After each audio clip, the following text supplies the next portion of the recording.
Конзорциумот ИРД Ептиса Евро Консалтинг Електра Солушен, кој ќе го врши надзорот на изградбата на коридорите 8 и 10D, води до кинески и руски врски.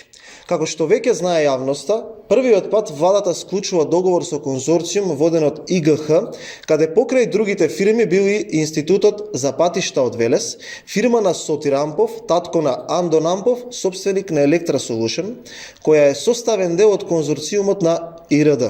Заеднички содржател за двата конзорциума, и тој на ИГХ и тој на ИРД, се Ампови од Велес и руско-кинеските пари. Фактите говорат дека откако бил раскинат договорот со ИГХ, се распишува нов оглас.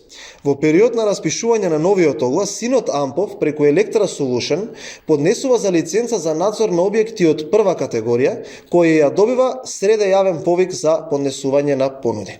По добивањето на лиценцата на Електра Солушен се менуваат условите на тендерот, се продолжува рокот за доставување на понуди и се овозможува фирми заговари како Ептиса да бидат дел од работата.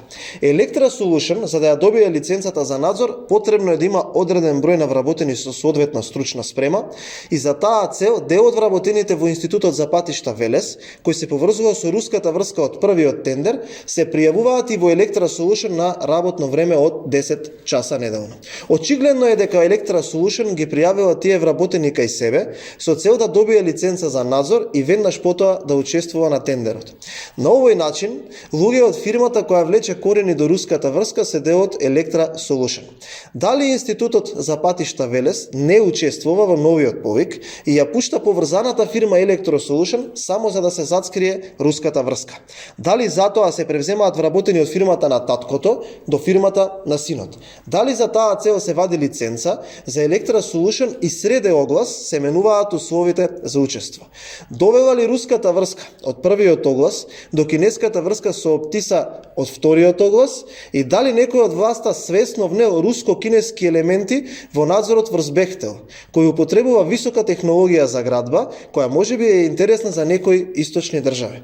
Дали Груби и Ковачевски свесно дозволуваат шпионажа на Бехтел од страна на фирми поврзани со руско-кинески врски? Го повикуваме јавното обвинителство да реагира.